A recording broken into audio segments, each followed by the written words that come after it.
Nothing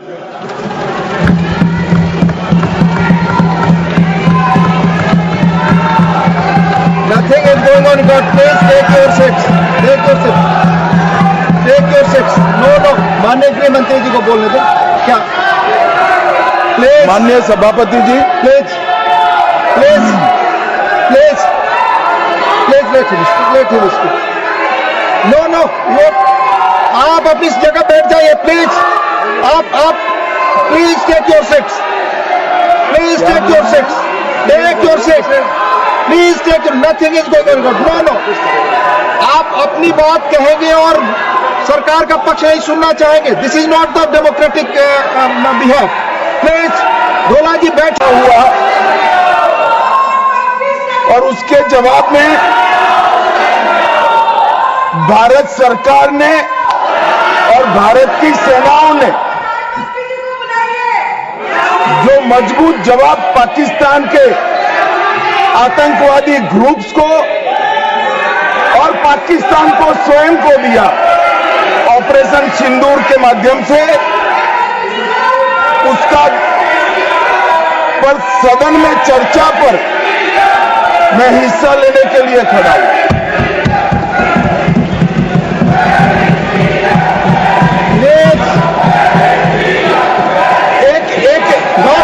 भाई please एक minute सुनो, एक मिनट प्लीज मैं आपका जवाब देना चाहता हूं। प्लीज हाँ यार, एक मिनट सुनो। आप अपनी जगह नहीं करा। प्लीज दिस इज माननीय अध्यक्ष से पूछ रहे पीएम कहा है, इसका जवाब दे रहा हूं। एक मिनट सुनो भाई, आपकी जो डिमांड है उसी का जवाब दे रहा हूं। माननीय अध्यक्ष जी, पीएम साहब इनकी ऑफिस में ही है। उनको ज्यादा सुनने का शौक है क्या? भाई मेरे से निपट रहा है, काहे को प्रधानमंत्री जी को बुला रहे हो? और तकलीफ होगी, ये समझते नहीं है साहब।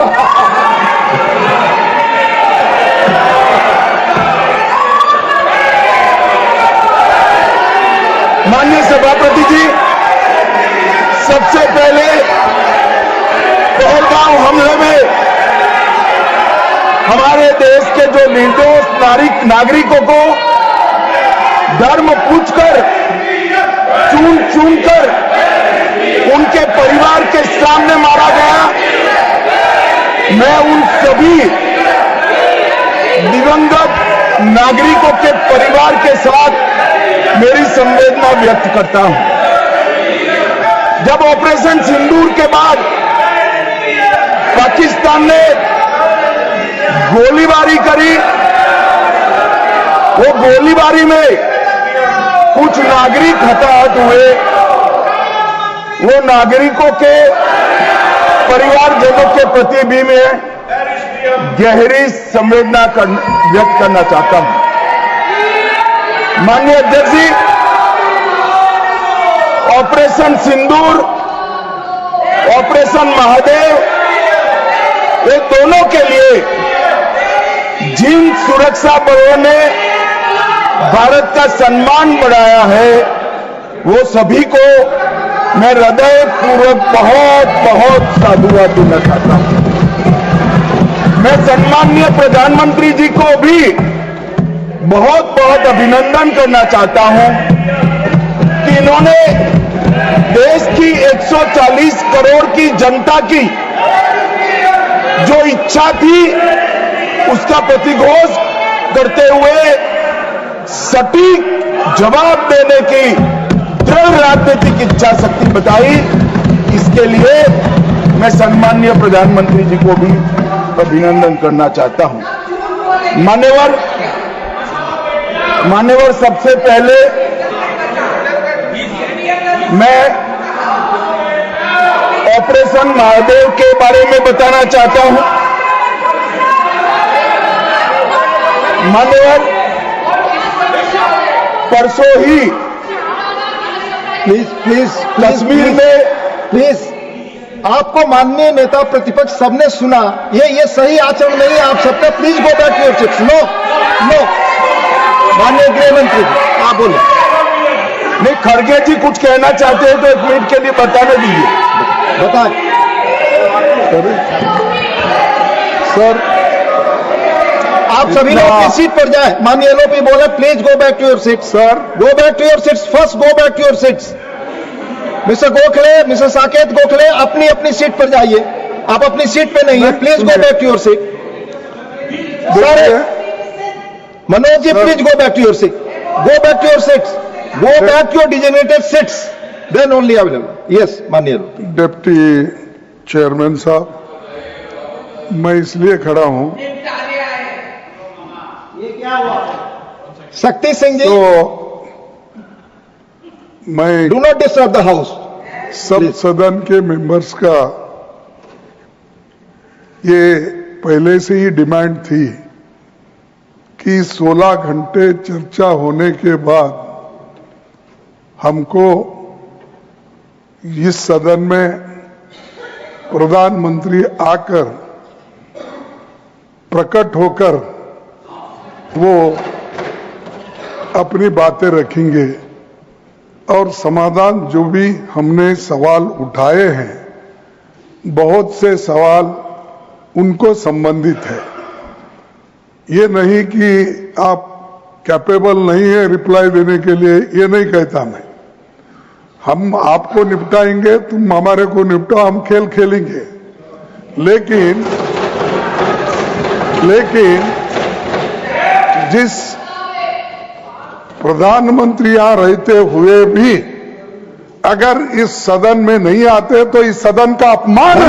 धन्यवाद। नो प्लीज प्लीज नहीं, ये नहीं हो गया। तो इसीलिए आपकी बात सदन का अपमान करना, सदस्यों का अपमान करना माननीय गृह मंत्री ठीक नहीं है।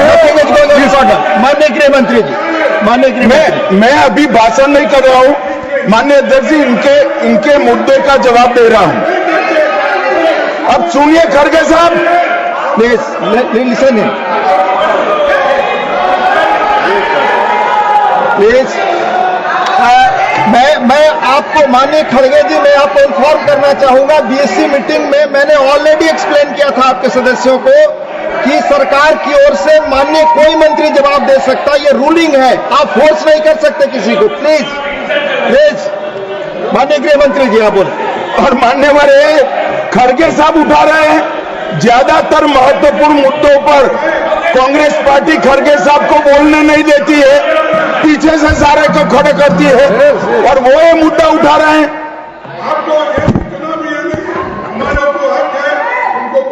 आपने बोल दिया। Please please please please let him speak. आपको मौका मिला, आपने बोला। पार्शल सर आप जज का काम कर, लेकिन आप हर बात को टोकते रहते हो। नहीं, आपको मौका दिया, बोला। अगर ये हम क्या यहाँ को खेलने आए क्या? आपने को मौका दिया, आपने बोला हमारे पास मैंने बताया कि मैंने और हर मीटिंग में क्या स्पष्ट किया तो था। आपने बात की, प्रधानमंत्री की बात की, इधर आपका स्टेटमेंट इसका काउंटर में लाया हूं मैं। I read the ruling, you have not listened, Mr. प्रधानमंत्री को यहाँ माने प्लीज मान्यवर, इसीलिए ये विपक्ष की मांग और स्टैंड दोनों उचित नहीं है, क्योंकि बिजनेस एडवाइजरी कमेटी में ये निर्णय लिया गया था, चर्चा आप जितनी चाहोगी हो करेंगे, जवाब कौन देगा वो सरकार तय करेगी, माननीय प्रधानमंत्री की तरफ। मुझे मालूम है मान्यवर ये क्यों जा रहे हैं, मुझे मालूम है मान्यवर मुझे क्यों जा रहे हैं। वो इसलिए जा रहे हैं कि इतने सालों तक वोट बैंक प्रोटेक्ट करने के लिए, आतंकवाद को रोकने के लिए इन्होंने कुछ नहीं किया। ये डिबेट सुनी ही नहीं सकते, ये जवाब है सुनिए।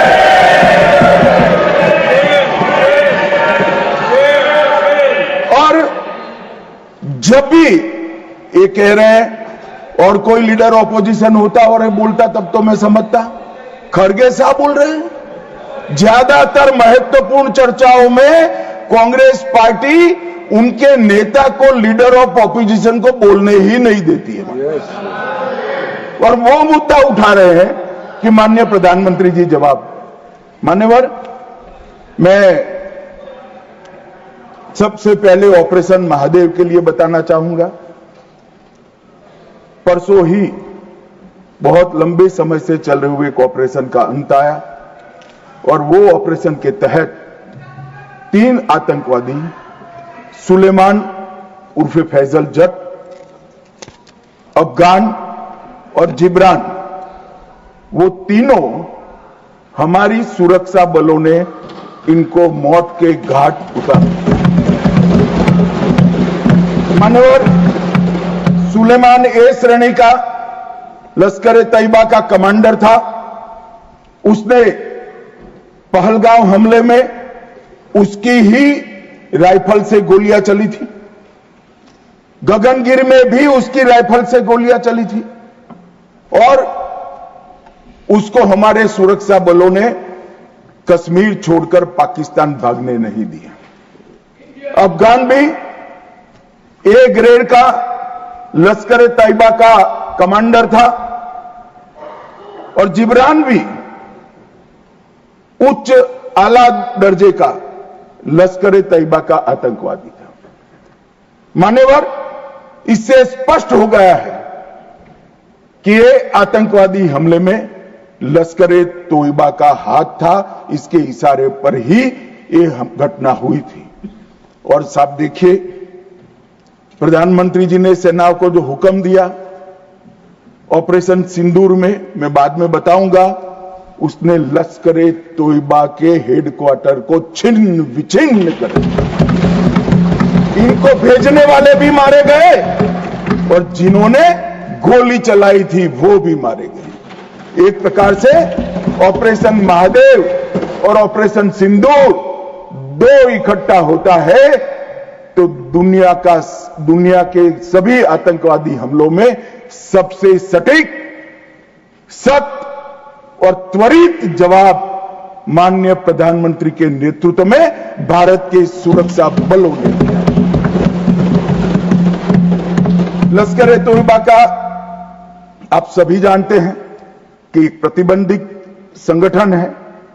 कुछ ही समय के बाद इनके एक आउटफिट टीआरएफ ने जिम्मेदारी ली कि हमने ये निर्दोष नागरिकों को मौत के घाट उतारा है।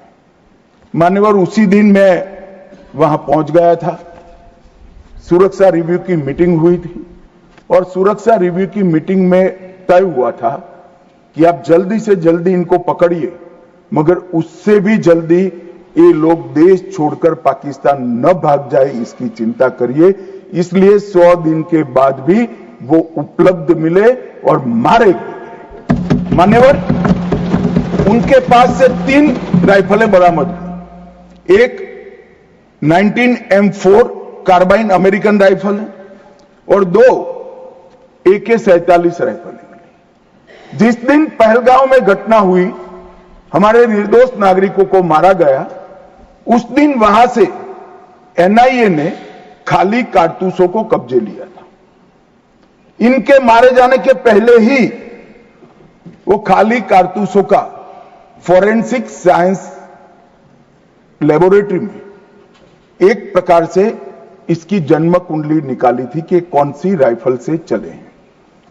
और जब ये मारे गए, इनके पास से भी जो राइफलें मिली, फॉरेंसिक साइंस लेबोरेटरी में चंडीगढ़ में रात को फॉरेंसिक टेस्टिंग कर 100% मिलान हुआ है कि इन्हीं 3 राइफलों का उपयोग किया गया था, जिसमें से 44 कारतूस AK-19M4 के थे और 25 कारतूस AK-47 राइफल के थे।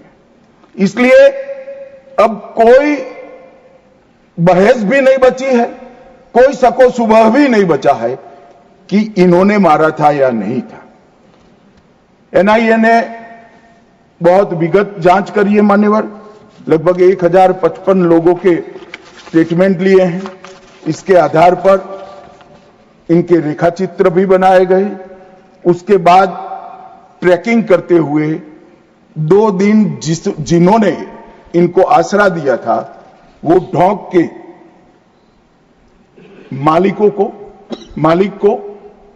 मालिकों को और उनकी वृद्ध माता को भी पूछताछ करी थी।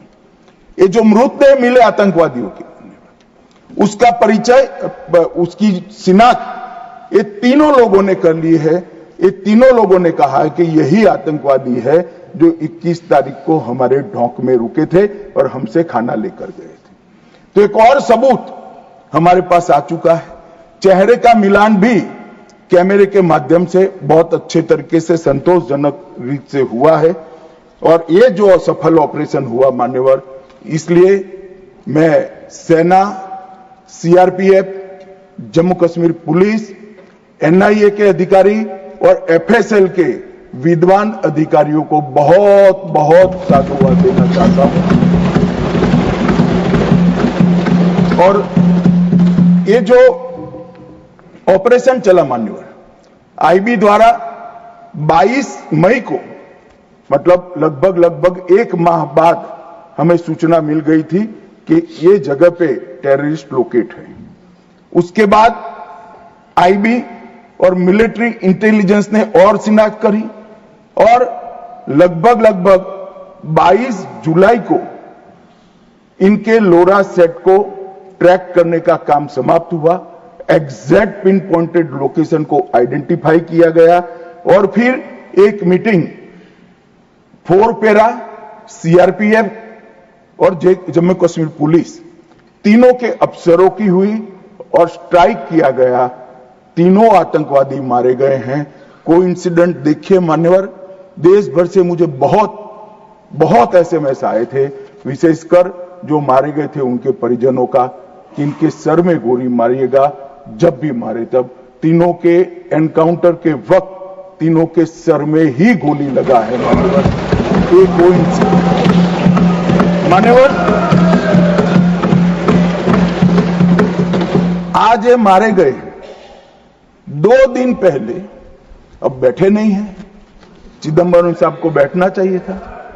उन्होंने सवेरे मेरे इस्तीफे की मांग के साथ एक प्रश्न उठाया कि भारत सरकार ने ऑपरेशन सिंदूर करा। ऑपरेशन सिंदूर इसलिए कहा कि ये पाकिस्तानी आतंकवादी थे, और पाकिस्तानी आतंकवादी थे इसका आपके पास सबूत क्या है? वो पूरी दुनिया में ऑपरेशन सिंदूर के जस्टिफिकेशन को चैलेंज कर रहे थे। मैं आज इस सदन के माध्यम से श्री चिदंबरम को पूछना चाहता हूं, आप किसको बचाना चाहते थे? पाकिस्तान को, लश्कर तैयबा को, ये आतंकवादियों को? अरे शर्म नहीं आती मान्यवर? और देखिए महादेव करता है तो क्या करता है। जिस दिन सवाल पूछा उसी दिन ये तीनों आतंकवादी ढेर हो गए, और जवाब तो घटनाक्रम ने दिया। मगर ये कांग्रेस पार्टी की मानसिकता पूरी दुनिया के सामने चिदंबरम साहब ने उजागर कर दी। हमारी वोट बैंक के लिए हम पाकिस्तान का समर्थन करते हुए भी नहीं डरेंगे। हमारी वोट बैंक के लिए लश्कर तोयबा को बचाने से भी हम नहीं डरेंगे, और हमारी वोट बैंक के लिए आतंकवादियों को शेल्टर देते हुए, शाब्दिक शेल्टर देते हुए भी हम नहीं डरेंगे। मान्यवर, ये कांग्रेस की मानसिकता है। और अभी पृथ्वीराज चौहान साहब का इंटरव्यू आ गया, उन्होंने कहा ऑपरेशन का नाम धर्म के आधार पर रखने के अलावा इनको कुछ नहीं आता है। मान्यवर, कांग्रेस पार्टी बैठी नहीं है, उनको मालूम नहीं है हर हर महादेव सिर्फ धर्म का नारा नहीं है। शिवाजी महाराज ने जो मुगलों के खिलाफ लड़ाई लड़ी, स्वतंत्रता की लड़ाई लड़ी, और शिवाजी महाराज की सेना का युद्ध घोष था हर हर महादेव। और ये प्रतीक है हर प्रकार के भारत पर के हमले का, भारत की संप्रभुता पर हमले का, और भारत की सीमाओं पर अतिक्रमण के जवाब देने का। और मैं आज यहां से चौहान साहब को भी कहना चाहता हूं कि आप क्या नाम रखना चाहते थे, क्या नाम रखना चाहते हैं, उसका जवाब दीजिए। मान्यवर, ये पूरी चीजों को हिंदू मुस्लिम के दृष्टि से देखते हैं। चौहान साहब का थ्योरी देखे तो आज हमारी सेना के कई सारे हमारी सेना के डिवीजनों का जो नारा है, युद्ध घोष है, कहीं प्रभु रामचंद्र की जय, कहीं जोश बोले सो निहाल सत श्री अकाल है, कहीं जाट बलवान जय भगवान है, क्या सियावर रामचंद्र की जय है, कहीं पर काली माता की जय है। ये सारे उद्घोष आप नहीं स्वीकारते हो, ये भाजपा ने रखे हुए नहीं है मान्यवर। ये हमारी सेना के जवानों से मन से निकलने वाला ये युद्धघोष, इसको हिंदू मुस्लिम के दृष्टि से नहीं देखना चाहिए। और कोई कहता है कि आज ही क्यों मारे गए। अब देखिए साहब, भाई कितना जिंदा रखना चाहते हैं। मैं भी पूछता हूं आज क्यों मारे गए, मैं तो दूसरी सेकंड मार देना चाहता था, मगर इतना सरल नहीं है। जिन ऊंचाइयों पर छुपे हैं, जिस प्रकार की निर्जन जगहों पे 22 दिन तक सीआरपीएफ सेना और जम्मू कश्मीर की पुलिस ड्रोन से भेजे हुए खाना खाकर इतनी कठिन परिस्थिति में इनका पीछा कर मारा है, और आप मुहूर्त पूछ रहे हो क्योंकि क्यों नहीं मानना है आज? क्योंकि आज राहुल गांधी का भाषण था। इस तरह से नहीं चलता है मान्यवर। पूरे देश की जनता कांग्रेस पार्टी को देख रही है। इनकी प्रायोरिटी देश की सुरक्षा नहीं है, राजनीति है। उनकी प्रायोरिटी आतंकवाद को समाप्त करना नहीं है, अपनी वोट बैंक है। उनकी प्रायोरिटी हमारी सीमा की सुरक्षा नहीं है, उनका सेक्युलर और अपीसमेंट का पॉलिटिक्स है मान्यवर। मगर हम इससे इत्तेफाक नहीं रखते मान्यवर। आज मैं ऑपरेशन सिंदूर के बारे में भी बताना चाहता हूं। 22 अप्रैल को हमला हुआ। 22 अप्रैल को ही मेरी प्रधानमंत्री जी से बात हुई। वो विदेश थे। लगभग 2-2:30 बजे के सुमार पे बात हुई। मैं शाम होने से पहले ही श्रीनगर पहुंच गया था। दूसरे दिन सुबह सुरक्षा बैठक उसी रात को कर दूसरे दिन सुबह जहां मृतदेह थे वहां जाकर उनको श्रद्धांजलि देने के लिए गया। मान्यवर, वो मेरे जीवन का ऐसा दिन है जो मैं कभी नहीं भूल सकता। एक 6 दिन की शादी, एक बच्ची ने जिसकी शादी को 6 दिन हुए हैं, वो विधवा होकर हमें पूछती थी कब इसका बदला लिया जाएगा। मान्यवर, सब लोग शुद्ध थे, ना पानी पिया था, ना चाय पी थी, ना पीने की स्थिति थी। मैं मेरे जीवन में वो दृश्य नहीं भूलता। आज भी वो दृश्य आ जाता है तो नींद से खड़ा हो जाए, इस प्रकार की वेदना होती है मान्यवर। ऐसा जघन्य अपराध कभी नहीं हुआ। धर्म के नाम पर पूछकर चुन कर इनके परिजनों के सामने मरे, छोटी बच्चियां, छोटे बच्चे, वृद्ध मां, उनकी पत्नियां, उनकी बहनें, इस सब के सामने मारा गया। और क्यों मारा गया? क्योंकि वो संदेश देना चाहते थे कि टेररिज्म से मुक्त हम कश्मीर को नहीं होने। मैं आज इस सदन से उनको संदेश देना चाहता हूं, जितना हो सके उतना प्रयास करना। कश्मीर आतंकवाद से मुक्त होकर रहेगा और होकर ये नरेंद्र मोदी का संकल्प। मान्यवर, 23 अप्रैल को, इसके पहले कल भाषण में कहा, वहां पर आज भी बोले, मैं बैठा था, कि 24 अप्रैल को मोदी जी चुनावी सभा करने गए थे। हमारे साथी ने जवाब दिया इनका। परंतु मान्यवर, मैं सदन का रिकॉर्ड क्लियर हो इसलिए मोदी जी वो सभा में क्या बोले थे वो कहना चाहता हूं। मोदी जी ने 24 अप्रैल को बिहार की जनसभा में जो कहा था वो चुनावी सभा नहीं थी। इस देश के प्रधानमंत्री की जिम्मेदारी है कि देश की जनता की भावनाओं को दुनिया के सामने ढंग से रखे। मैं कोट अनकोट उनके भाषण को पढ़ता हूं। मैंने 22 अप्रैल को पहलगांव का ये हमला केवल निहत्थे पर्यटकों पर नहीं बल्कि पूरे भारत की आत्मा पर हुआ एक दुस्साहसपूर्ण प्रहार है। आतंकवाद के प्रति दृढ़ और कड़ा रुख, आतंकवादियों और इस हमले की साजिश रचने वालों की कल्पना से भी बढ़कर उनको बड़ी सजा दी जाएगी। आतंकियों के बीच बची खुची जितनी भी भूमि है उसको मिट्टी में मिलाने का समय आ गया है। 140 करोड़ भारतीय इस बात के लिए एकजुट है कि आतंक के आकाओं की कमर तोड़ दी जाएगी। भारत हर एक आतंकवादी और उनकी समर्थकों की पहचान करेगा, उनका पता लगाएगा, उनको दंडित करेगा। आतंकवाद कभी भी भारत की आत्मा को तोड़ नहीं पाएगा। न्याय सुनिश्चित करने के हर प्रयास किए जाएंगे। और आज मैं मोदी जी को बहुत बहुत साधुवाद देता हूं उनकी दूरदर्शी, उनका बोला हुआ एक एक शब्द आज सच हुआ है।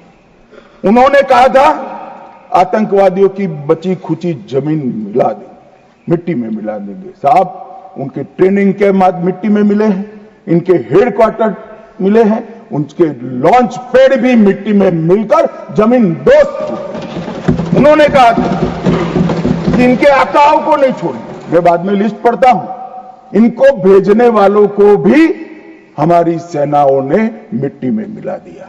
उन्होंने कहा आतंकवादियों को भी नहीं छोड़ेंगे।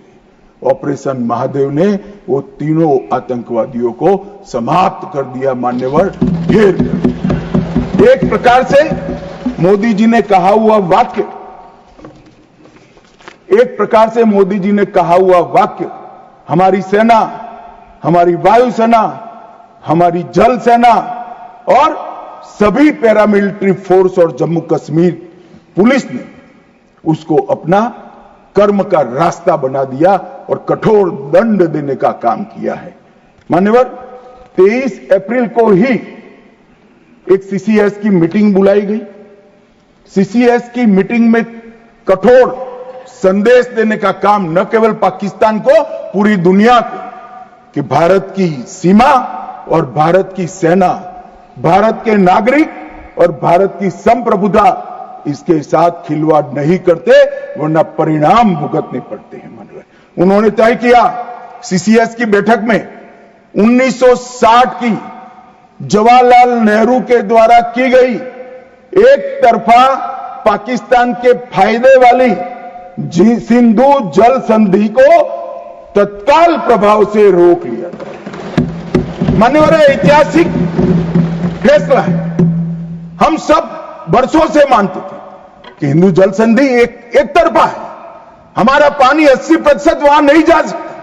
मान्यवर, वहां तक कि वहां से गाद निकालने की भी परमिशन, उनकी कैनाल बनाने के पैसे भी भारत ने भेजे।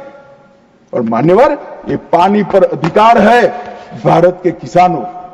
कश्मीर, पंजाब, हरियाणा, राजस्थान और दिल्ली का पीने का पानी अब कुछ ही समय में सिंधु के माध्यम से राजस्थान तक पहुंचेगा। एकीकृत जांच चौकी अटारी की जो चल रही थी उसको हमने बंद कर दिया।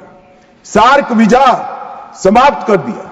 24 घंटे में सारे पाकिस्तानी नागरिकों को हमने वापस भेजना शुरू कर दिया। नई दिल्ली स्थित पाकिस्तानी उच्चायोग में रक्षा, सैन्य, नौसेना और वायुसेना के सलाहकारों को अवांछित व्यक्ति घोषित किया गया और दोनों उच्चायोग में स्टाफ को कम करा दिया गया। 55 से घटकर 30 करा गया। और सीसीएस ने संकल्प लिया कि भेजने वाले और कृत्य करने वाले दोनों को दंडित किया जाएगा। इसके लिए सेना को खुली छूट देने का काम सीसीएस ने। ये पूछ रहे थे कल, क्या हुआ, कैसे हुआ? सीसीएस के फैसले जो है वो मीडिया में आए थे, मगर उनको पढ़ना नहीं है, क्योंकि सारे जो फैसले लिए वो उनके द्वारा किए हुए निर्णयों को रद्द करने के और उनकी नीतियों के खिलाफ जो निर्णय हुए वो है। मान्यवर, 30 अप्रैल को सशस्त्र बलों को ऑपरेशनल फ्रीडम देने का काम प्रधानमंत्री जी ने किया कि रक्षा मंत्रालय और सेना दोनों मिलकर तय करेंगे टारगेट क्या होगा, तरीका क्या होगा, स्थान क्या होगा और समय क्या होगा। और इसको हमारे सेना के जवानों ने इसको बहुत बखूबी निभाया। मान्यवर, मैं तीनों सेनाओं को इस सदन के इस चर्चा में बहुत बहुत सम्मान के साथ साधुवाद देता हूं। 7 मई को रात को 1:04 पर पाकिस्तान के 9 आतंकी अड्डों को ध्वस्त कर दिया। रक्षा मंत्री जी ने लोकसभा में बताया कम से कम 100 लोग मरे, 100 से ज्यादा मरे मगर कम से कम 100 मरे। और मान्यवर, लश्कर तैयबा जैसे मोहम्मद और हिजबुल मुजाहिदीन, ये तीनों के हेडक्वार्टर को ध्वस्त करने का काम नरेंद्र मोदी सरकार ने किया, हमारी सेनाओं ने। और मान्यवर, हमने तुरंत ही उनको सूचना दे दी थी।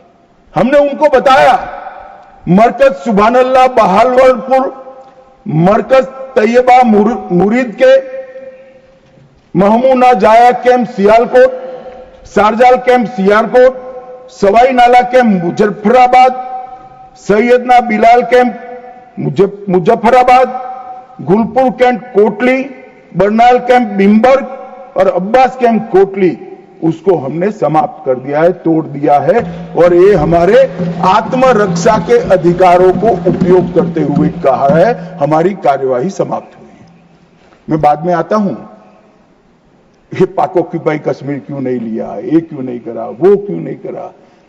पहले तो वो सोचते थे कि कुछ ही नहीं होगा, हो गया तो ये क्यों नहीं हुआ।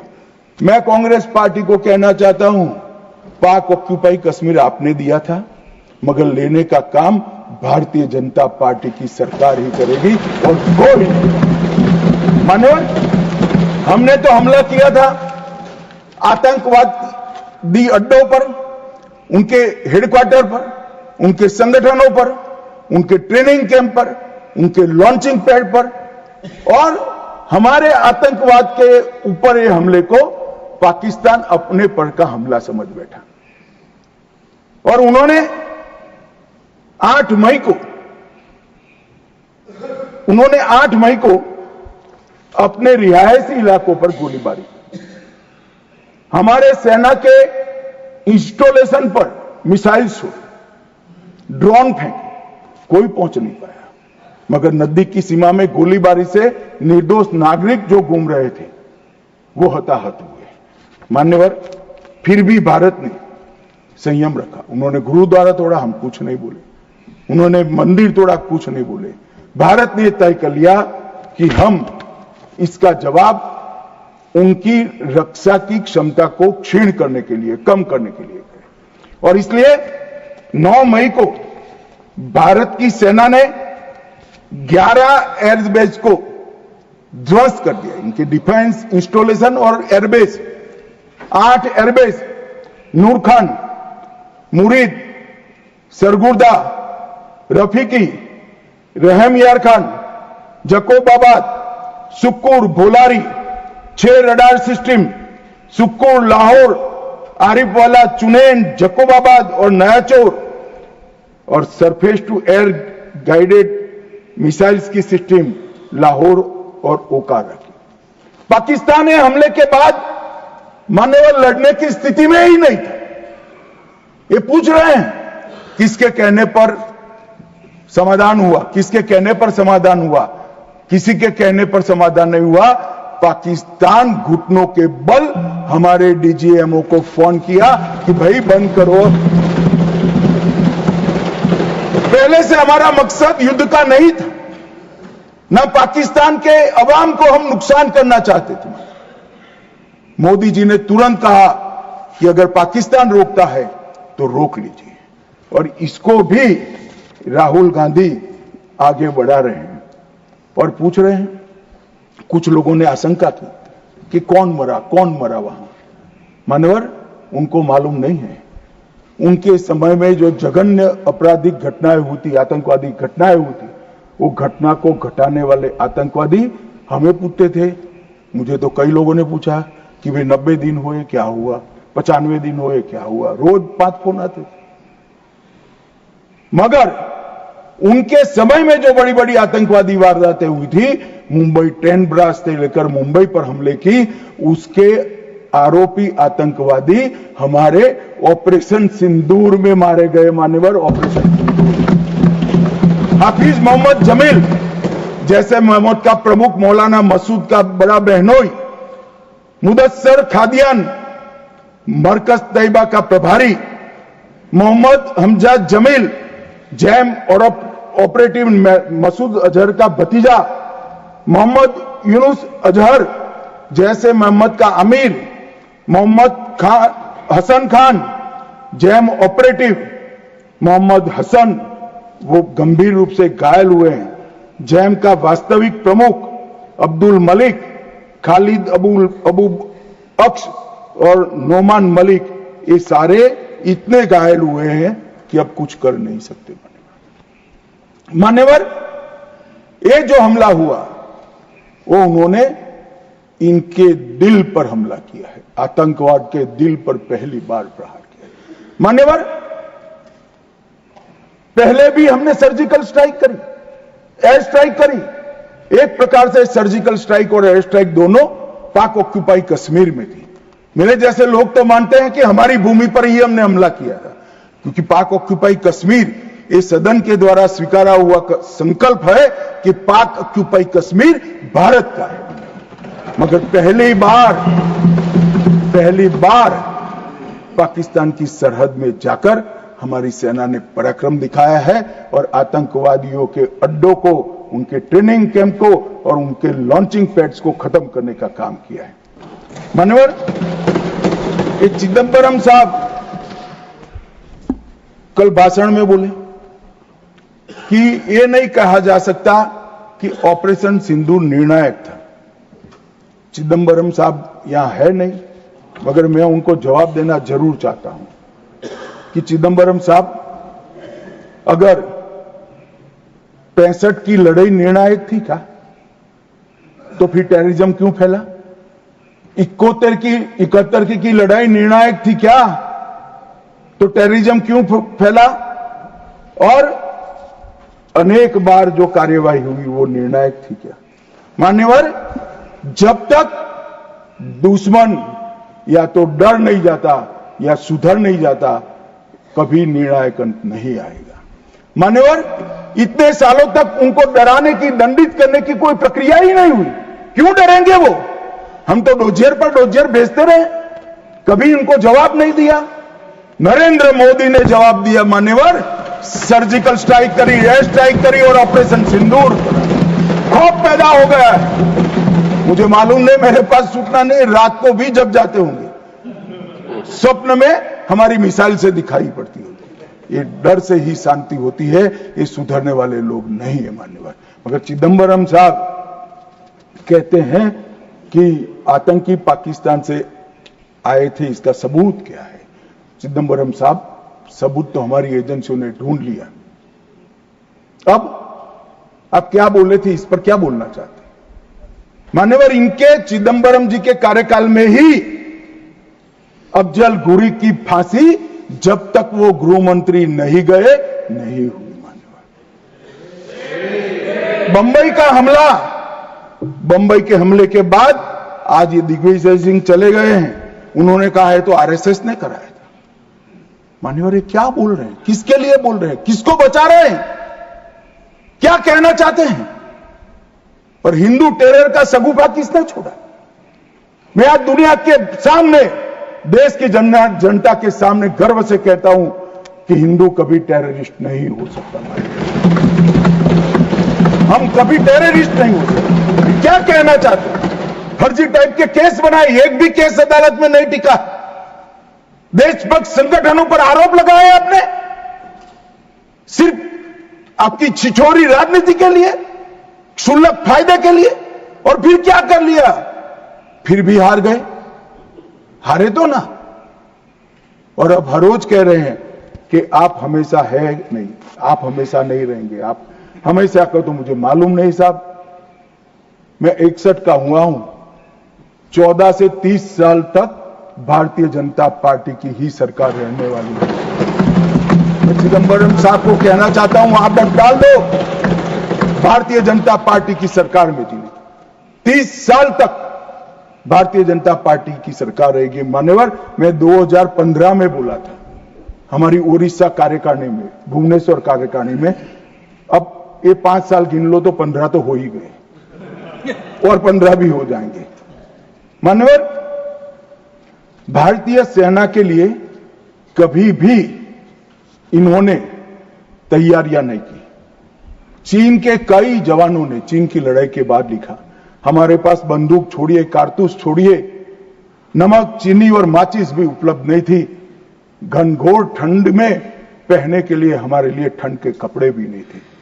मान्यवर, आज वही सेना ब्रह्मोस से लैस है, आकाश उनके मिसाइलों को तोड़ देता है मान्यवर, और पाकिस्तान की पूरी एयर डिफेंस सिस्टम हमारी सेना आधे घंटे में उसको मलबे में बदलकर रख देती है मान्यवर। ये नरेंद्र मोदी के शासन में, मोदी जी के शासन में 11 साल में परिवर्तन, गोली नहीं बना पाते थे। मैं बाद में बताता हूं, लाखों करोड़ों का सामान हम बना रहे हैं, विदेश में भेज रहे हैं, एक्सपोर्ट कर रहे हैं। हमारी सेना का काफी सारा कई सारी चीजें हमने ब्लैकलिस्ट कर दी, इंपोर्ट नहीं कर सकते। और R&D के लिए एक बहुत बड़ा इकोसिस्टम बनाने का काम देश के प्रधानमंत्री नरेंद्र मोदी ने किया है। सेना और पूरे देश को मोदी जी की ये पहल पर, आत्मनिर्भर भारत के गर्व पर और हमारे सेना के जवानों का हथियार उनको ऐसा देना चाहिए, इस बात की चिंता पर देश और सेना मोदी जी पर गर्व कर सकती है। मान्यवर, हमने जो नमक, चीनी और माचिस नहीं थी, ऐसी सेना से 11 साल में 22 मिनट में ही आतंकवादियों का काम तमाम कर देने वाली, तकनीक से सज्ज, वीर, सटीक इंफॉर्मेशन वाली और बताए हुए लक्ष्यों को पूरा करने वाली सेना का मान्यवर निर्माण किया है। मान्यवर, ये हमला कल्पना कर लीजिए, कांग्रेस के राज में हुआ होता तो क्या होता। अभी तो भाजपा सरकार है, एनडीए सरकार है, मोदी जी प्रधानमंत्री है, तीनों ने क्लीन चिट देने में 100 दिन लगा दिए। अगर कांग्रेस की सरकार होती तो पाकिस्तान को तुरंत क्लीन चिट मिल जाएगा। रक्षा मंत्रालय की जगह विदेश मंत्रालय काम करता, रातों रात जेरोक्स मशीनों पर डोजियर तैयार होते, डोजियर वहां भेजते थे और फिर चर्चा करते शर्म अल शेख में, और कुछ नहीं करते साहब। और ये हमें सवाल पूछ रहे, कोई अधिकार नहीं है कांग्रेस पार्टी को, भारतीय जनता पार्टी को आतंकवाद के बारे में सवाल पूछने का। मान्यवर, इस देश के अंदर आतंकवाद फैला, पनपा, बढ़ा, तो इसका एकमात्र कारण कांग्रेस की सरकारों की लचर और तुष्टीकरण से युक्त वोट बैंक की राजनीति रही है मान्यवर। और आज हमारा सौभाग्य है कि एक ऐसा नेतृत्व है जो ब्रह्मोस मिसाइल्स भेजता है, डोजियर नहीं भेजता है मान्यवर, और नेतृत्व सम्मानीय मोदी। मान्यवर, ये संघर्ष विराम के लिए भी कई सारे कह रहे हैं, मैंने कल सुना रहा, पीओके क्यों नहीं लेंगे, इतना उछल उछल कर बोलते थे। और ये यहां पर काफी विद्वान लोग बैठे हैं, इनको कुछ संसद की मर्यादा, संसद में बात करने का तरीका, मतलब वास्तविक चीजें बोलने की पद्धति कुछ नहीं सिखाते मान्यवर। मैं आज पूरे देश के सामने बात करना चाहता हूं मान्यवर, ऑपरेशन सिंदूर युद्ध नहीं था। यूएन चार्टर के अनुच्छेद 51 के चैप्टर 7 के तहत हमने आत्मरक्षा के लिए बल प्रयोग का जो हमारा अधिकार है उसको उपयोग किया था। 22 अप्रैल को पहलगाम में आतंकवादियों ने जो हमला किया, हमारे निहत्थे नागरिकों को मारा और इसके जवाब में आतंकवादियों की पूरी इकोसिस्टम तोड़ने का हमारा अधिकार है। जो विश्व के सभी देशों ने हमारे अधिकारों को स्वीकारा है, वो अधिकार का हमने उपयोग किया था। और जब पाकिस्तान ने ही कहा कि हमें संघर्ष नहीं करना है, तब हमने इसको स्वीकारा। और कहते थे, मैं बाद में बताऊंगा मान्यवर, वो हमें कहने लगे कि भाई क्यों करा, ये ले लेते वो ले लेते। मैं बाद में जब आपके समय में जो घोषित युद्ध हुए, ये तो घोषित युद्ध नहीं था मान्यवर, मगर घोषित युद्ध हुए कांग्रेस के समय में, इसमें आपने क्या किया है वो बाद में मैं मान्यवर बताता हूं। उसके पहले मैं आतंकवाद के परिदृश्य पर, जम्मू कश्मीर का आतंकवाद का परिदृश्य और देश का परिदृश्य, इस पर बताना चाहता हूं। मान्यवर, कांग्रेस देश की सबसे पुरानी पार्टी है और सबसे ज्यादा शासन भी कांग्रेस और उनके साथियों ने देश पर किया है। उनके समय में हमारे प्रधानमंत्री नरेंद्र मोदी जी को 3 नासूर मिले आंतरिक सुरक्षा की दृष्टि से। पहले कश्मीर का आतंकवाद, नॉर्थ ईस्ट की इंसर्जेंसी और वामपंथी उग्रवाद नक्सलवाद, ये 3 नासूर मिले। और 30 से 40 वर्ष तक ये नासूर भारत की धरती को रक्त रंजित करते रहे। न जाने कितने लाल हमारे सेना के, सीआरपीएफ के, बीएसएफ के, सीआईएसएफ के मारे जाते रहे, शहीद पर शहीद। न जाने कितने निर्दोष किसान, न जाने कितने निर्दोष नागरिक आतंकवाद, इंसर्जेंसी और वामपंथी उग्रवाद की भेंट चढ़े, मगर कुछ नहीं हुआ। आज मैं कहना चाहता हूं मान्यवर, कश्मीर के उग्रवाद के बारे में बाद में आता हूं। नॉर्थ ईस्ट इंसर्जेंसी और वामपंथी उग्रवाद दोनों क्षेत्र में हिंसा में 75% की कमी लाने का काम नरेंद्र मोदी। मैं इस पर बहुत ज्यादा बोलना नहीं चाहता क्योंकि आज ये विषय नहीं है, परंतु कश्मीर के अंदर जो आतंकवाद था वो मैं इस पर जरूर बोलना चाहता हूं। मान्यवर, इसका कारण क्या था? इसके कारण के मूल में जाना चाहिए। जब से कश्मीर का सृजन हुआ, धारा 370 बनाई गई। किसने बनाई? कांग्रेस पार्टी ने बनाई। इसका समर्थन और इतने लंबे समय तक किसने चला? कांग्रेस ने चला है। मान्यवर, इसका स्वरूप क्या था? धारा 370 और 35 से क्या कहती? कश्मीर का एक अलग ध्वज होगा, कश्मीर का एक अलग संविधान होगा और 5 अगस्त 2019 तक ये अलग ध्वज और अलग संविधान चलते रहे। हमारी पार्टी के पहले राष्ट्रीय अध्यक्ष श्यामा प्रसाद मुखर्जी ने इस धारा 370 के लिए अपना बलिदान देने का काम किया, उनकी हत्या की। और क्या हुआ? इससे हमेशा अलगाववाद को पोषण मिलता रहा, उनको उकसाने का मौका हमने पाकिस्तान और कश्मीर के अंदर पहले अलगाववाद की बात हुई, फिर आजादी की बात हुई और वो ही आतंकवाद का मूल बना मान्यवर। और इसके बाद धार्मिक कट्टरता बढ़ाने वाले सारे संगठन इनकी तुष्टीकरण की नीति के कारण चलते रहे। मान्यवर, जमायते इस्लामी, कई सारे संगठन जो बच्चों में, युवाओं में, किशोरों में धार्मिक कट्टरता पर बढ़ाते रहे, अलगाववाद बढ़ाते रहे, चलने दिया, चलने दिया, चलने दिया। बैन लगाएंगे तो हमारी वोट बैंक नाराज हो जाएगी। मान्यवर, इसके साथ साथ पाकिस्तान ने टेरर ग्रुप बनाए और ये टेरर ग्रुप के प्रवक्ता, इसका नाम है हुर्रियत कॉन्फ्रेंस। हर टेरर ग्रुप ने अपना एक ग्रुप, सिविलियन ग्रुप बनाया, इसके साथ चर्चा करते रहे और उनके परिणाम स्वरूप यहां आतंकवाद बढ़ता गया। मान्यवर, मैं आज स्वर्गीय शम्मी कपूर को भी कोट करना चाहता हूं। शम्मी कपूर जी, मैं पार्टी का अध्यक्ष था तब मिलने आए थे। उन्होंने कहा अमित भाई मेरा जब गोल्डन पीरियड था, मेरा साल का 30% टाइम कश्मीर में जाता था, इतना शूटिंग होता था कश्मीर, और मैं वहां के लोगों को मिला हूं। प्रोग्रेसिव सोसाइटी थी, महिलाएं प्रोग्रेसिव थी, धर्मनिरपेक्ष बात करते थे, सूफी संतों की बात करते थे, वहां पर कश्मीरी पंडित भी मिलते थे। आज मैं देख रहा हूं कि वो बच्चियां पथराव कर रही है। क्या होगा, किसने बिगाड़ा?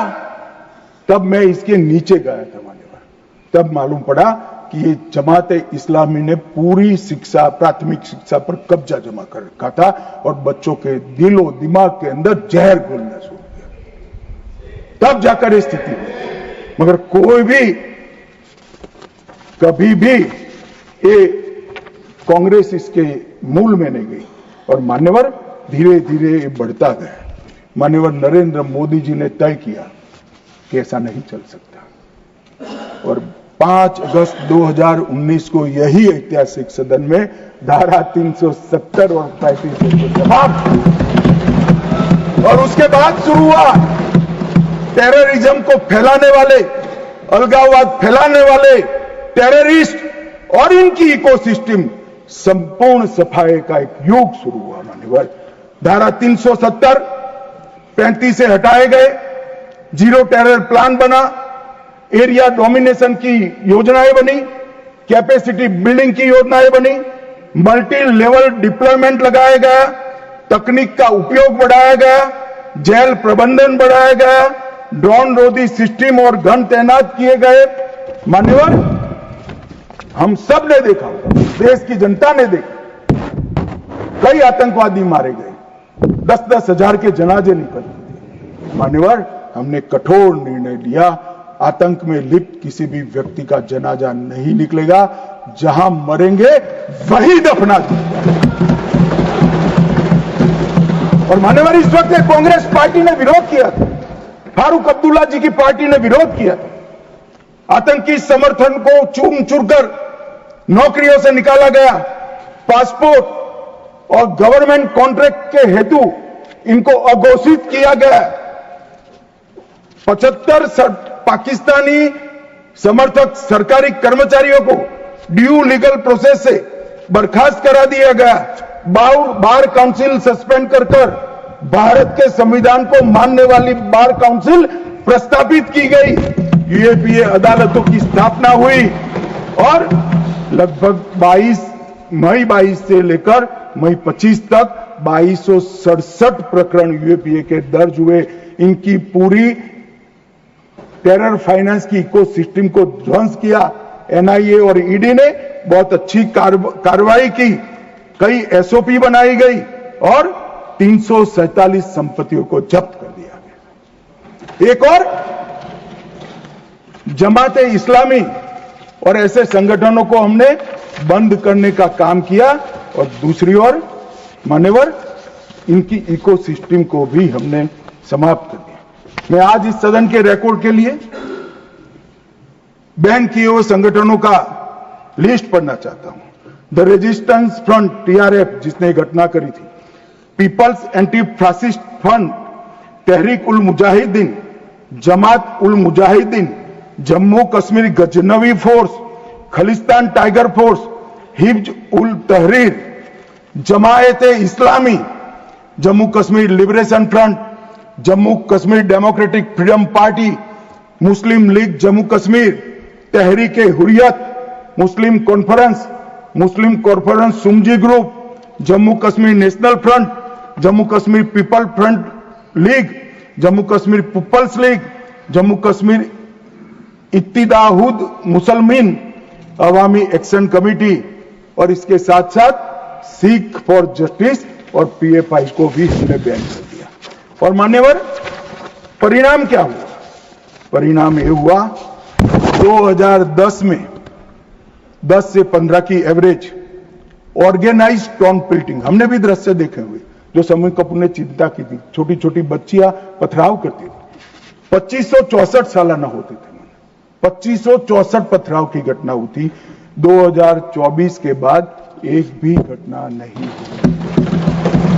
ऑर्गेनाइज हड़ताल जिसका वो लोग ऐलान करते थे पाकिस्तान के बैठे हुए हुर्रियत के आका, सालाना 132 दिन घाटी बंद रखते थे। 3 साल से एक भी हड़ताल का ऐलान नहीं हुआ है, हिम्मत नहीं है। ड्रोन पेल्टिंग में नागरिकों की मृत्यु, 112 नागरिक मारे जाते थे, अब 0 मारे जाते हैं। सिक्योरिटी फोर्स का इंजर्ड, साल में 6235 सिक्योरिटी फोर्सेस इंजर्ड होती थी, अब 0 हो गई है। मान्यवर, इसके साथ साथ ये पूछ रहे थे, अभी वो शिवसेना की सदस्य भी पूछ रहे, क्या आतंकवाद समाप्त हो गया? इतनी गहरी जड़ें कांग्रेस ने डाली है, समाप्त होने में बहुत देर लगेगी। हमारा प्रयास है जल्द से जल्द, परंतु मान्यवर आंकड़े में कहना चाहता हूं, समाप्ति के कगार पर है। आपको पसंद नहीं आएगा, मगर समाप्ति के कगार पर है। पहले 2004 से 14 तक कुल घटनाएं 7217 हुई, 7217, 7217, और जून 15 से मई 25 तक 2150, 70% की कमी हो गई। मानव आतंकवादी घटनाओं में 70% कमी, नागरिकों की मृत्यु 1770 हुई थी, अब नागरिकों की मृत्यु 357 हुई है। मान्यवर, 80% की कमी, और सिक्योरिटी फोर्सेस 1060 मारे गए थे, अब 542 मारे गए हैं। मान्यवर, 49% की कमी। मान्यवर, इसके साथ साथ हमने कश्मीर के अंदर ढेर सारा काम किया है। मान्यवर, लगभग 59,000 करोड़ की 53 परियोजनाएं थी। चिनाब पर विश्व का सबसे बड़ा पुल बना, 8.5 किलोमीटर लंबी बनिहाल सुरंग बनी, उधमपुर, श्रीनगर, बारामूला तक रेल पहुंची, जोजिला सुरंग और बनिहाल सुरंग बने, रोजगारी का सृजन 63,000 लोगों का हुआ। जम्मू देश का पहला शहर बना, जहां IIM, IIT और एम्स तीनों संस्थान वहां पर है। मान्यवर, पहला शहर। लगभग ऐसी स्थिति कश्मीर में भी तीनों प्रोग्रेस पर है। 40,000 नौकरियां दी, विस्थापितों को प्रतिनिधित्व दिया। कश्मीर पंडितों के 2 सदस्यों का नामांकन करने का कानून लेकर आए, और सबसे बड़ी बात मान्यवर, हमने भारत के संविधान का झंडा कश्मीर में फहराने का काम। ये पूछते हैं क्या हुआ? पहले 3 परिवारों तक राजनीति, न पंच था, न सरपंच था, न तहसील पंचायत थी, न जिला पंचायत। आज जम्मू कश्मीर में 34,260 जनप्रतिनिधि चुने हुए जम्मू कश्मीर के नागरिकों की सेवा करें। मान्यवर, पहले चुनाव होते थे।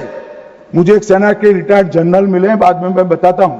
उन्होंने कहा, अमित भाई, हमारा काम तो मुख्य सुरक्षा का नहीं था, वो तो भगवान भरोसे था। सबसे बड़ा काम फर्जी वोटिंग करना। कराते थी प्रशासन, हम इनकार करते थे। कई लोगों को मेमो दिए गए, फिर भी हम अड़े रहते थे। 3%, 4% वोटिंग होती थी।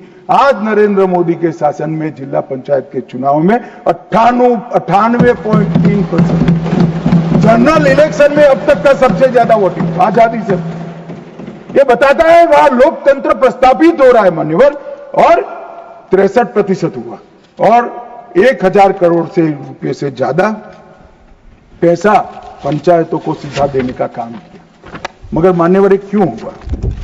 मैं आज पूरे सदन को बताना चाहता हूं। मैं अभी इस बात को कभी उजागर नहीं किया, मगर मुझे लगता है मौका भी है और दस्तूर भी है। जब से प्रधानमंत्री की कुर्सी संभाले, तब से उनके दिलो दिमाग पर कश्मीर की शांति का भूत था। अहरनीश सुधर। मान्यवर, 2015 में पार्टी का अध्यक्ष बना। मोदी जी ने मुझे जनरल सिन्हा के घर पर भेजा। जनरल सिन्हा जो कई साल तक कश्मीर में सेवा की, नॉर्थ ईस्ट में भी सेवा की, NCR में रहते थे। मैं 3 दिन उनके घर पर बैठा, उन्होंने पूरी डिटेल बताई। फिर कश्मीर से जुड़े हुए 25 लोगों की अलग अलग सूची दी। इनके साथ मैंने घंटों चर्चा की थी, और मोदी जी ने भी अनेक लोगों को बुलाकर चर्चा की। मगर मोदी जी करते हैं वो बताते नहीं, मगर मुझे कुछ तो मालूम है, क्योंकि काफी सरपंच को मिले थे। इनकी मिनट्स मेरे पास आई थी। पार्टी की दृष्टि से युवाओं से मिले थे, धार्मिक नेताओं से मिले थे, जम्मू के लोगों को मिले, घाटी के लोगों को मिले और नेशनल कॉन्फ्रेंस के एमपीओ को भी मिले थे और ढेर सारा मंथन 2014 से चलता था। वो मंथन अंत में कश्मीर के अंदर आज मैं विश्वास के साथ कह रहा हूं साहब, आतंकवाद समाप्ति के कगार पर है। आतंकवाद समाप्ति के कगार पर। एक जमाना था कि पाकिस्तान को आतंकवादी पाकिस्तान से भेजने ही नहीं पड़ते, हमारे कश्मीर के युवा हाथ में हथियार उठा लेते। मगर आज मैं 6 माह का रिकॉर्ड इस सदन को बताता हूं, 6 माह में आतंकवादी संगठनों में एक भी कश्मीरी युवा की भर्ती नहीं हुई है और जो मारे जा रहे हैं वो सारे पाकिस्तान। क्योंकि जम्मू कश्मीर के अवाम ने मोदी जी की नीतियों को स्वीकारा है।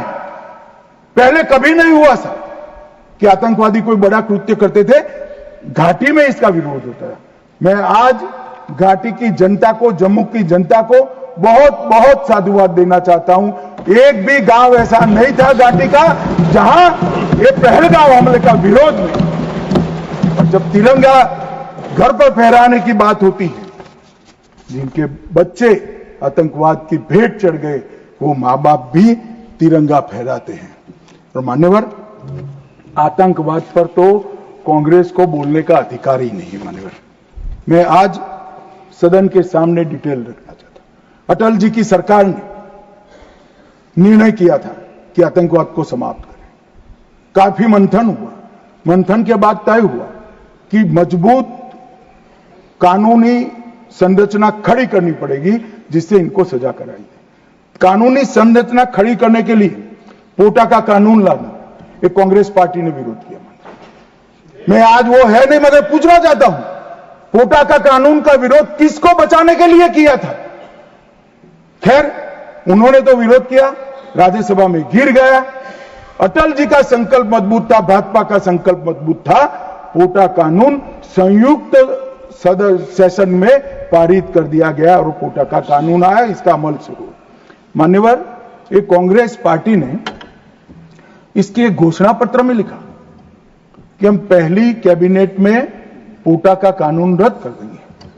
अब मैं तो कई बार ऐसा सोच ही नहीं सकता, तो मुझे लगा ये झूठ मूठ का वादा कर रहे।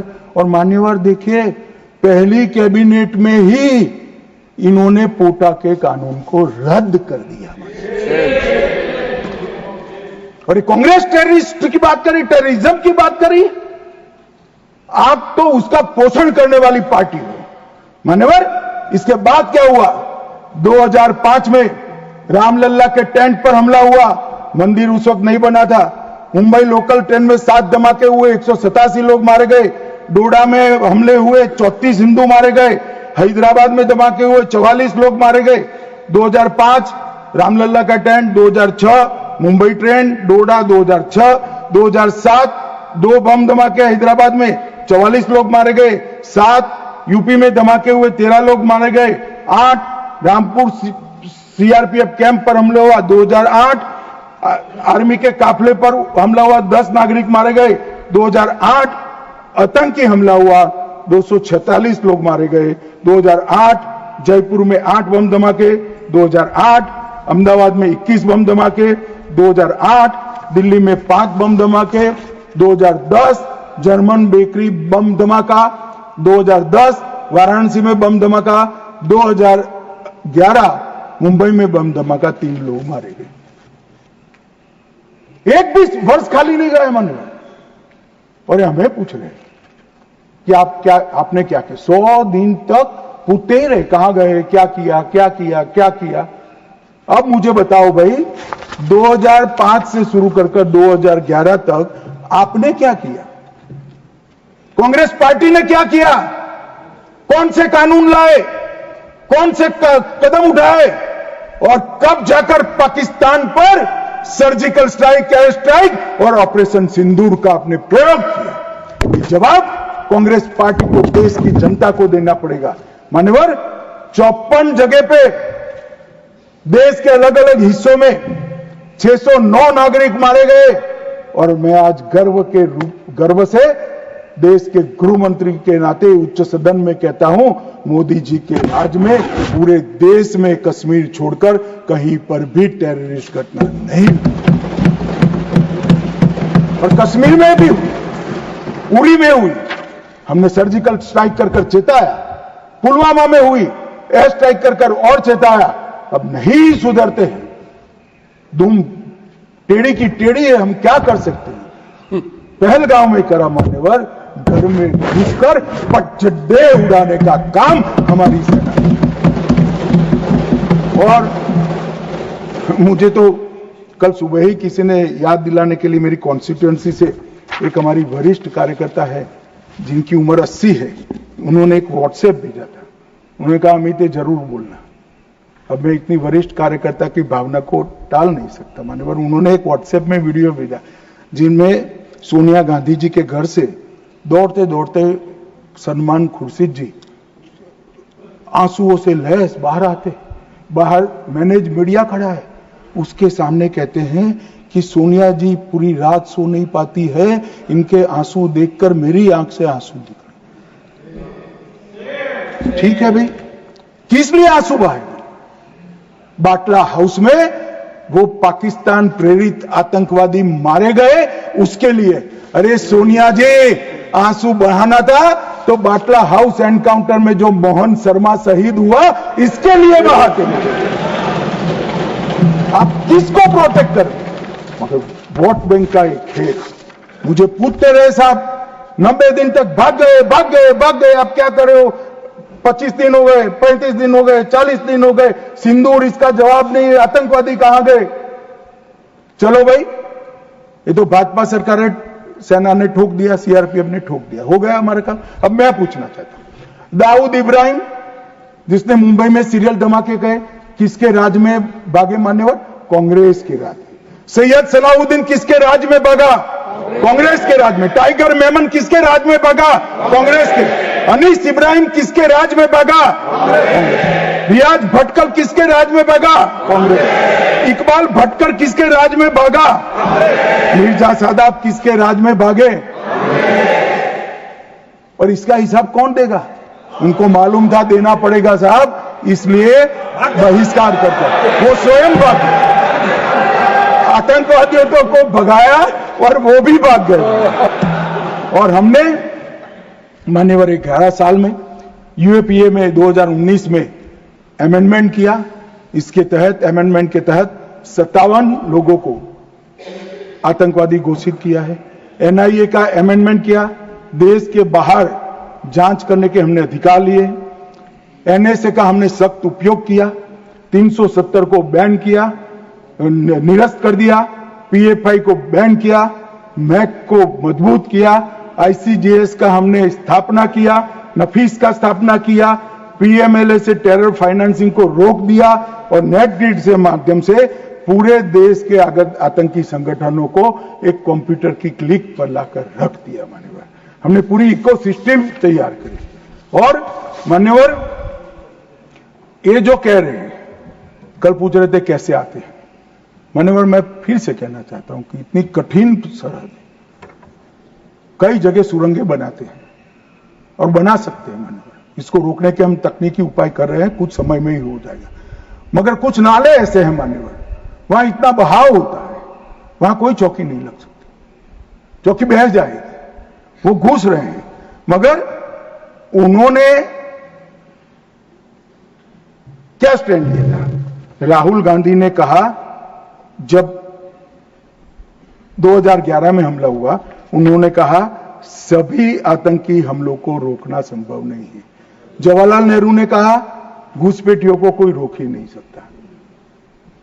मैं मानता हूं कि अभी भी पाकिस्तान कुछ आतंकी हमले कर पा रहा है, अभी भी कुछ घुसपैठ होती है, काफी कम हुआ है मान्यवर। मैं जिम्मेदारी के साथ बोलने वाला आदमी हूं, देश की जनता सुन रही है, काफी कुछ कम हुआ है, मगर हम कभी ऐसे हथियार नहीं डालते।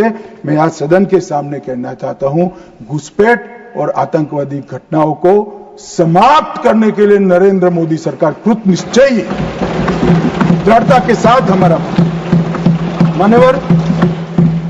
कल राहुल गांधी जी का मैंने स्टेटमेंट सुना, चीन के लिए प्रधानमंत्री क्यों नहीं बोलते, चीन के लिए नहीं बोलते, चीन के लिए नहीं बोलते। अब ये उनके सीनियर लोग हैं, उनका कोई ट्यूशन व्यूशन भी नहीं रखते। मानव कैसे बोलना चाहिए, क्या बोलना चाहिए, कुछ बोलते ही रहते हैं। मगर आपने जब चीन की लड़ाई समाप्त हुई तब क्या किया था? चीन की लड़ाई समाप्त हुई तब हमारा 38,000 वर्ग किलोमीटर हिस्सा चीन को अक्साई चीन का देने का काम कांग्रेस पार्टी और आपके नाना जवाहरलाल नेहरू ने किया था। मान्यवर 1955 में देश में बहुत कम लोग जानते हैं, और ये पूछ रहे हैं कि कल मुझे कहने लगे झूठ बोल रहे हैं, मैं आज चीज भी लेकर आया। मैं selected works of Jawaharlal Nehru series volume 29 पृष्ठ 231 पढ़ रहा हूं, जो नेहरू जी ने स्वयं संकलन करा है। इसके लेखक जवाहरलाल नेहरू स्वयं है। अनौपचारिक रूप से संयुक्त राज्य अमेरिका की ओर से सुझाव दिया गया कि चीन को संयुक्त राष्ट्र से तो संबंध किया जाए, यूएन में उसको मेंबरशिप दी जाए, परंतु उसको सुरक्षा परिषद में नहीं और उसकी जगह भारत को देना चाहिए। साहब, कोई भी देश का प्रधानमंत्री होता, धन्यवाद करता और भारत सुरक्षा परिषद में मेंबर बन जाता। आज मोदी जी जो प्रयास करते थे, करने की जरूरत भी नहीं पड़ती, हमारे पास भी वीटो होता। परंतु इन्होंने क्या कहा, हम स्वीकार नहीं कर सकते। चीन जैसे महान देश को सुरक्षा परिषद में नहीं रखते हैं तो सुरक्षा परिषद के मायने ही नहीं रहते। ये मान्यवर कांग्रेस का चरित्र। कल हमें सवाल पूछे थे, और चलो नाना तो बहुत दूर की बात है। इन्होंने मान्यवर एक प्रकार से चीन के बारे में राजीव गांधी फाउंडेशन, जिसकी चेयरपर्सन उनकी माताजी थी, उससे एमओयू किया, चीन से पैसा लिया, हमने एफसीआरए का लाइसेंस यही बिना पर कानूनी तरीके से राजीव गांधी फाउंडेशन का एफसीआरए का लाइसेंस कैंसिल कर दिया। क्या राहुल गांधी देश की जनता को एक प्रेस कॉन्फ्रेंस करके बता सकते हैं कि चीन के साथ क्या एमओयू हुआ था? मान्यवर, हम जब हमारे सेनानी चीन की सेना के आंखों में आंख डालकर डोकलाम में सीना चौड़ा कर खड़े थे, तब ये चीन के राजदूत के साथ गुपचुप मीटिंग स्वयं राहुल गांधी करते। ये तो पीढ़ियों से चीन प्रेम चला रहा है। हिंदी चीनी भाई भाई से शुरू हुआ, सोनिया गांधी के राजीव गांधी फाउंडेशन से गुजरता हुआ चीन के राजदूत की मीटिंग तक आया। मान्यवर, और ये हमें कह रहे हैं कि आपने चीन का नाम नहीं दिया। अरे भाई, जब देना है तब देंगे। और हमारे विदेश मंत्री ने बहुत मजबूती के साथ इसका जवाब दिया। हर चीज प्रधानमंत्री को बोलने की जरूरत नहीं है, मगर आप देश की जनता को बताओ जरा, क्या एमओयू हुआ था, कितना पैसा लिया गया? चीन के राजदूत के साथ युद्ध की स्थिति में कैसे बात कर सकते हो? और आप प्रतिपक्ष के नेता हो, और 30,000 स्क्वायर किलोमीटर भूमि चली गई, और साहब इरिस्पॉन्सिबिलिटी देखें, कहते हैं वहां घास का तिनका भी नहीं उगता। अब नेहरू जी का सर मेरे जैसा था साहब, तो हमारे महावीर त्यागी थे, उन्होंने कहा कि साहब आपके सर पर भी एक बाल नहीं है, क्या इसको चीन बेच दे? क्या रिस्पॉन्सिबिलिटी है? कितने इरिस्पॉन्सिबल जवाब हो। और अभी संधि की बात करें मान्यवर, मैं 71 के युद्ध में हमारा विजय हुआ। इंदिरा जी प्रधानमंत्री थी, बहुत अच्छा काम हुआ, विजय हुआ। 93,000 पाकिस्तान के सैनिक युद्धबंदी थे। 93,000 पाकिस्तानी सैनिकों को शिमला समझौते में लौटा दिया। पाक ऑक्यूपाई कश्मीर नहीं मांगा। अगर उस वक्त इंदिरा गांधी, इस देश की दिवंगत प्रधानमंत्री जी, पाक ऑक्यूपाई कश्मीर लिखवा लेती, तो आज आतंकवाद देश में आ ही नहीं सकता था। मान्यवर, पाक ऑक्यूपाई कश्मीर भी आ जाता। मान्यवर, इसके साथ साथ हमारा 15,000 वर्ग किलोमीटर क्षेत्र हमारे कब्जे में था पाकिस्तान, वो भी दे दिया। पाकिस्तान के 93,000 युद्धबंदियों को दे दिया, हमारे सिर्फ 54 पकड़े गए थे, वो वापिस नहीं आए। आज भी इनके परिवारजन उनकी राह देख रहे हैं। मान्यवर, ये क्या संवेदनशीलता है, क्या समझौता किया आपने। और साहब, जनरल मानेक साहब, जिनको 71 युद्ध का आर्किटेक्ट कहा जाता है, उन्होंने एक इंटरव्यू में कहा था, जनरल मानेक साहब के इंटरव्यू में कहते हैं, शिमला में भुट्टो ने भारत के नेतृत्व को मूर्ख बनाया। वो इंटरव्यू अंग्रेजी में, इसलिए मैं कोट अनकोट पढ़ा था। I told her, into bracket उन्होंने छापा है Indira Gandhi, that I told her that he, into bracket Bhutto, I told her that he has made monkey out of you. और ये हमें पूछ रहे संधि क्या, हमने तो युद्ध ही घोषित नहीं करा था, संधि किस चीज की भी। हमारा एक लिमिटेड एग्रेशन था, टेररिज्म पर हमारा हमला था, और हमारे आत्मरक्षा के अधिकार का उपयोग करते हुए, और ये हमें पूछ रहे हैं। चिंता मत करो राहुल गांधी, पाक ऑक्यूपाई कश्मीर की चिंता है ना, भारतीय जनता पार्टी ही ला देगी पाक ऑक्यूपाई।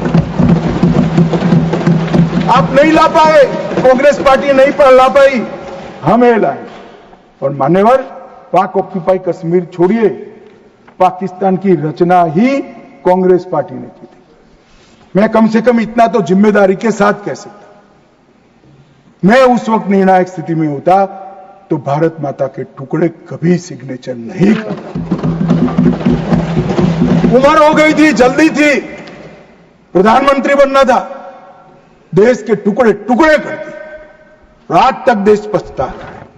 मान्यवर, आतंकवाद के मुद्दों पर अंतर्राष्ट्रीय मंचों में हमारी देश की फजीहत कर दी। मुंबई अटैक के बाद शर्म अल शेख सम्मेलन हुआ, जिसको पूरी दुनिया की डिप्लोमेसी में बलूचिस्तान ब्लंडर के नाम से जानते हैं। उसमें प्रस्ताव किया कि दोनों देश आतंकवाद के शिकार हैं। अब भला दुनिया में कोई पाकिस्तान को आतंकवाद का शिकार कह सकता है क्या? लोग हमारे मरे हैं, जवान हमारे मरे हैं, और आपने उनको पाकिस्तान को सर्टिफिकेट दे दिया। मान्यवर, और भारत पाकिस्तान के आधिकारिक बयान में भी बलूचिस्तान का जिक्र किया। इनका आंतरिक मामला था, हमारा कोई लेन देन नहीं है। बलूचिस्तान में जो घटनाएं हो रही, मनमोहन सिंह स्वीकार कर आए, और उसके बाद में उन्होंने कहा कि टेरर की घटना और वार्ता, उसके बीच में कोई रिलेशनशिप नहीं। भगवान भला करे, देश की जनता का नरेंद्र मोदी को प्रधानमंत्री बनाया, वो चीज को नरेंद्र मोदी ने समाप्त कर दी। जब तक टेररिज्म नहीं रुकता है, वार्ता नहीं हो सकती। मान्यवर, आज ये लोग जो बोल रहे हैं, विदेश नीति पर सवाल उठा रहे हैं, मैं उनको कहना चाहता हूं कि मोदी जी को G20 कई सारे देशों को मिला है। राजीव गांधी फाउंडेशन में एक स्टडी करा दो, हर देश में हुआ G20 और भारत में हुआ G20। हर देश की राजधानी में जाता है।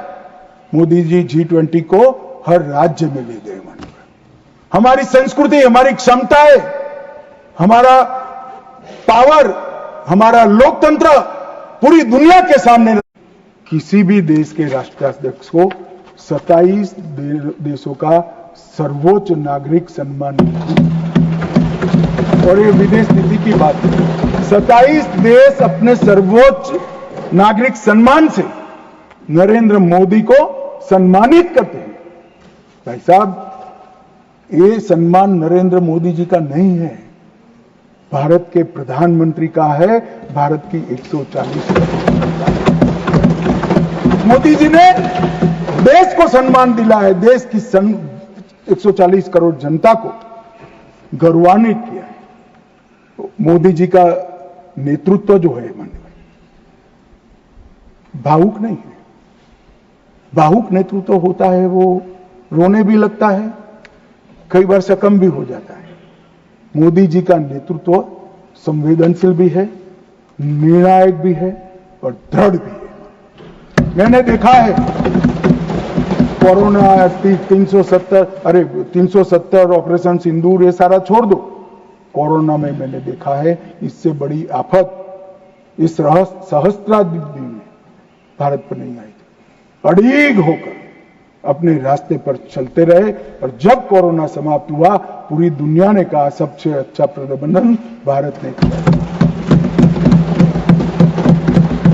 और उसका कारण जब ढूंढा गया, मैं भी स्टडी करने वाले कुछ लोगों को मिला था मान्यवर, जब कारण पूछा गया, स्टडी किया गया, तो सबने कहा कि पूरे विश्व में कोरोना के सामने सरकारें लड़ती थी, हमारे यहाँ प्रधानमंत्री, भारत सरकार, राज्य सरकार और 140 करोड़ लोग एक साथ कोरोना के सामने लड़ते थे।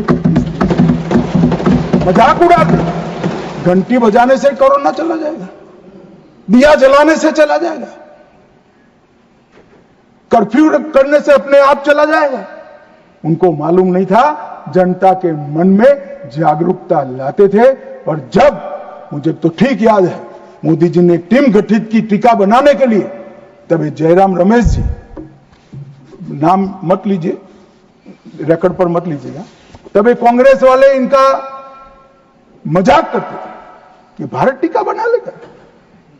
मान्यवर, सबसे पहले टीका बनाने वाले देशों में भारत है और इसी के कारण हम बचे थे। मान्यवर, 11 साल में समग्र दुनिया ने भारत की क्षमता को स्वीकारा है। भारत 11वें नंबर से चौथी सबसे बड़ी अर्थव्यवस्था बना। जीडीपी हमारा 4.19 ट्रिलियन हो, $1 ट्रिलियन की डिजिटल अर्थव्यवस्था बनी। प्रति व्यक्ति आय, जयराम रमेश जी हमेशा पूछा करते हैं, निर्मला जी बताती भी नहीं है, 68,572 से बढ़कर 1,33,488 हो। मानवर, राष्ट्रीय राजमार्ग का नेटवर्क 60% बढ़ा, 159 ऑपरेशनल एयरपोर्ट है, 31 लेकर मोदी जी ने इनिंग शुरू करा था, अभी समाप्त नहीं हुआ।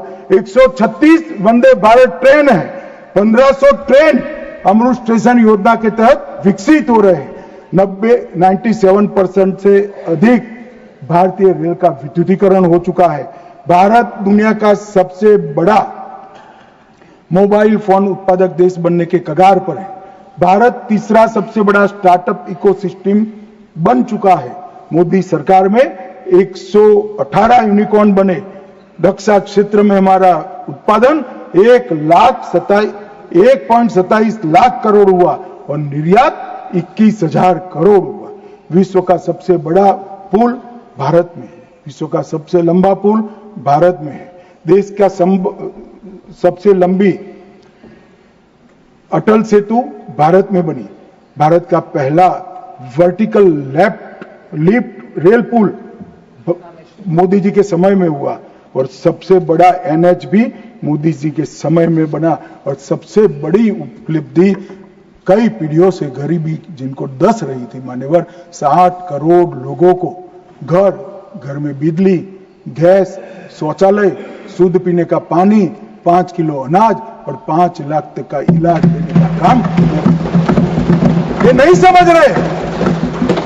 आपकी जो इच्छा हो, मैं मान्यवर एनालिसिस के साथ इस सदन में जिम्मेदारी के पूर्वक कहना चाहता हूं, जब भी भारत की आजादी का इतिहास 25 साल के बाद शताब्दी के वर्ष लिखा जाएगा, ये मोदी एरा स्वर्ण अक्षरों से लिखा जाएगा, किसी ने समझा। और मान्यवर, कई सारे चीजें जो भारत के स्वाभिमान से साथ जुड़ी थी, हमारे इतिहास के साथ, हमारी संस्कृति के सम्मान के साथ, वो सारी चीजों को इन्होंने 75 साल तक लटका कर रखा। मैं आज एक लिस्ट पढ़ना चाहता हूं। अचीवमेंट जो हुए, आर्थिक विकास हुआ है, प्रजा का आत्मगौरव उड़ा है। आर्टिकल 370 को हमने हटा दिया, 3 तलाक समाप्त कर दिया, यूसीसी शुरू हो चुका है, राम मंदिर का निर्माण अयोध्या में रंग चंग के साथ हो गया। न्यू एजुकेशन पॉलिसी में मातृभाषा में शिक्षा पर हमने बल दिया। काशी, उज्जैन, शारदा पीठ, करतारपुर कॉरिडोर बनाए, राजपथ का नाम बदलकर कर्तव्य पथ रख दिया, योग को वैश्विक पहचान दिलाई, नया सैनिक चिन्ह वीर छत्रपति शिवाजी महाराज के निशाने पर रखा, संसद के अंदर सेंगोल की स्थापना की, राष्ट्रीय युद्ध स्मारक का स्वदेशी निर्माण किया, अंडमान और निकोबार द्वीप समूह के नाम बदलकर सुभाष बाबू और परमवीर चक्र विजेता बने हुए हमारे सेनानियों पे एक साथ रखे, और इसके साथ साथ कई सारी उपलब्धियां ये एरा में हुई। माननीय, सबसे बड़ी उपलब्धि है 2047 में मुझे एक विदेशी पत्रकार ने कहा, मैं लंबा बैठा था, मैं उनकी थॉट प्रोसेस को जानना चाहता। अब मैं जो सुनना चाहता था तीसरे ही वाक्य में आ गया कि अब भारत को कोई रोक नहीं सकता। तो मैं उनको पूछा क्यों? उन्होंने कहा अब तक भारत ने अपना लक्ष्य ही तय नहीं किया था, कैसे अचीव करता। मैंने बोला अब क्या हुआ कि अब मोदी जी ने तय कर दिया कि जब 100 साल का भारत होगा, आजादी के 100 साल होंगे, तब विश्व में हर एक क्षेत्र में हम नंबर 1 पर होंगे और महान भारत।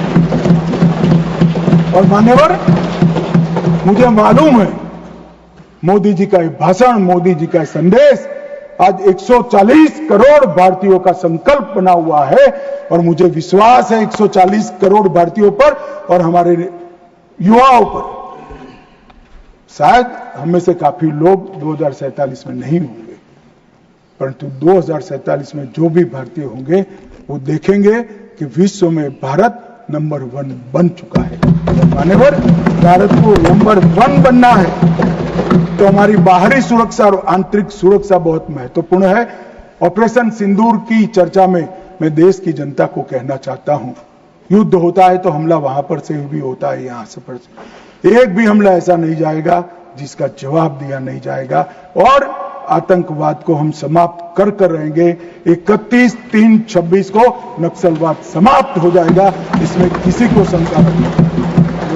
अंत में जिन जिन सदस्यों ने इसमें हिस्सा लिया है, बहुत सम्मान के साथ उनका धन्यवाद कर और फिर से एक बार ऑपरेशन महादेव में जिन्होंने हिस्सा लिया है वो सभी को पूरे सदन की ओर से और व्यक्तिगत मेरे रूप से बहुत बहुत साधुवाद देकर